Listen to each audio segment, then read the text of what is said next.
आगे शिवरात्रि आ रही है। शिवरात्रि की रात्रि में एक ही रात्रि में आपको सिद्धि प्राप्त हो जाएगी। एक ही रात्रि में सिद्धि किसकी सिद्धि होगी? माँ भगवती की यानी माता पार्वती की। एक ही रात्रि में सिद्धि हो जाएगी, 100% हो जाएगी। जिस तरीके से मैं बता रहा हूं उस तरीके से आप कर लीजिए। एक ही रात्रि में सिद्धि होगी, 100% एक ही रात्रि में सिद्धि होगी।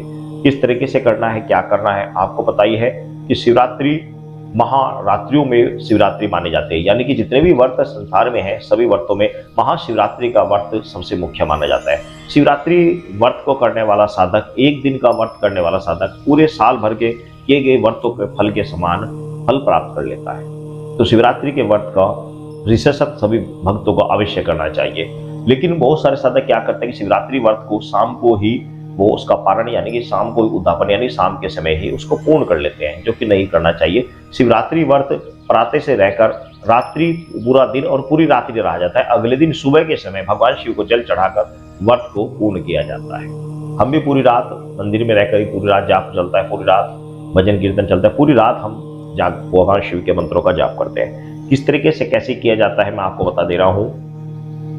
आपको शिवरात्रि के दिन आपने भगवान शिव का सुबह सुबह जब उठते हैं, उठने के साथ ही आपको अपने फ्रेश इत्यादि होना है, तो आपने उसके बाद एक लोटा जल लेकर आपने पूजन सामग्री लेकर आपने भगवान शिव के मंदिर में जाना है, जल चढ़ाना है, पूजन सामग्री उनको चढ़ानी है, उनको प्रणाम करना है और उनसे आशीर्वाद देना है, उनसे प्रार्थना करनी कि हे प्रभु आज रात्रि में मैं आपकी विशेष पूजा करूंगा और माँ शक्ति की आराधना हेतु आपकी अनुकंपा प्राप्त करना चाहता हूं। तो आप भगवान शिव से प्रार्थना कर आपने पूजन कर आप वापस अपने घर आ जाए। शाम के समय आपने विशेष जो पूजा का कार्य है वो शाम के समय चलेगा, उसमें आपको कुछ विशेष सामग्री आपको लेनी होगी। देखो एक दिन में साधना यदि आप चाह रहे हैं तो उसके लिए कुछ मेहनत आपको अवश्य करनी पड़ेगी। किस तरीके से क्या क्या करना पड़ेगा आप समझ लीजिए। उसके लिए आपने प्रथम पैर जो शुरू होता है वो 6 बजे से 9 बजे तक होता है, दूसरा लगभग 9 बजे से 12 बजे तक होता है, 12 बजे से 3 बजे तक तीसरा पैर होता है और 3 बजे से लगभग 6 बजे तक चौथा पैर होता है। इसमें 10, 15, 20 मिनट का अंतर आगे पीछे हो जाता है, यह आप नेट के द्वारा आप देख सकते हैं। तो आपने करना क्या है, प्रथम पैर में आपने भगवान शिव के मंदिर में आपने रहना है, मंदिर में ही भगवान शिव के मंदिर में ये साधना की जाएगी, घर पर नहीं की जाएगी। घर पर अगर यदि करना है तो घर पर आपने एक मिट्टी का शिवलिंग आपने स्थापित कर लेना है और या फिर आपने कहीं से शिवलिंग आपने लेकर आ जाना है। लेकिन घर पर साधना इसलिए सफल नहीं हो पाती क्योंकि घर पर जो शिवलिंग होता है वो है कंटिन्यू पूजा ना करने के कारण सिद्ध नहीं होता। यदि घर में ऐसा कोई शिवलिंग है जिसकी आप कंटिन्यू पूजा करते हैं तो चल जाएगा, उसका आप एक प्रयत्न में आप रख लीजिए।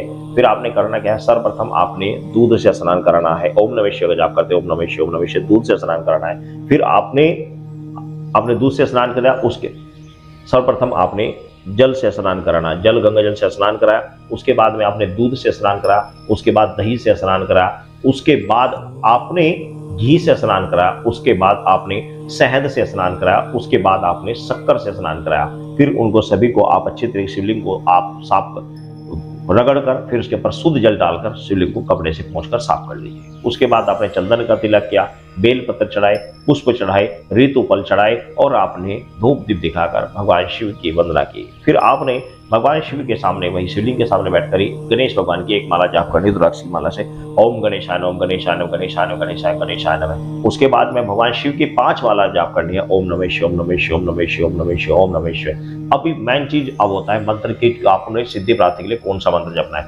आपने मंत्र जपना है ओम शिव शक्ति गोराय नमः।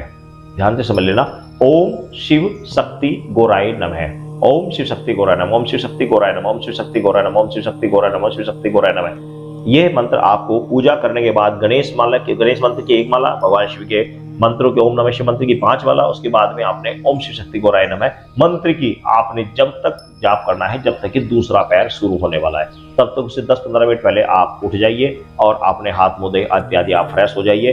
और एक बात विशेष ध्यान रखना कि जब भी आप जाप करेंगे तो जाप से उठते ही आपको बाथरूम करना या टॉयलेट करने नहीं जाना है, कम से कम 15 से 20 मिनट आपको रुकना है। उसके बाद आप जाइए, फ्रेश होकर आइए, उसके बाद में बाथरूम इत्यादि जाना है तो जा सकते हैं, उसके बाद हाथ मुंह धोइए, फिर दूसरे पैर की आपने पूजा करनी है। इसी तरीके से आपने जितने समय मान लिया 3 घंटे का पैर है, 3 बजे से मान लिया 3 घंटे का पैर है, चौथा एक पैर जो होता है 3 बजे से 6 बजे तक, उसमें आपने पहले भगवान शिव को स्नान कराया, पूजन इत्यादि करी, गणेश वंदना की, भगवान शिव की वंदना की। तो इस सभी कार्य करने में आपका आधा या पौन घंटा लग गया। उसके बाद में आपने तकरीबन 2 घंटे आपने ओम शिव शक्ति गोराय नमः इस मंत्र का जाप करना। इसी तरीके से चारों पैर में आपने पूजा करनी है।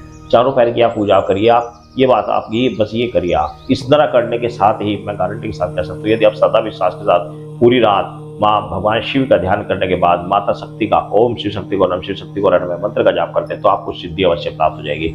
आपको अगले दिन ही स्वप्न में माँ भगवती आपको, माँ शक्ति, माता पार्वती आपको आशीर्वाद देती दिखाई देगी और आपके साथ रहकर समस्त समस्याओं का समाधान करेगी।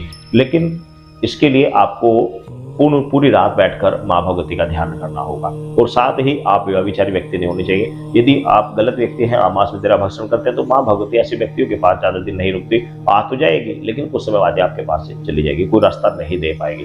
तो ये एक दिन में ही सिद्धि प्राप्त करने का सरल उपाय है और बहुत सारे साधकों ने इस तरीके से किया भी है। तो आप इसको करें और आप प्राप्त कर लोगों की समस्याओं का समाधान करें। सभी भक्तों को जय श्री।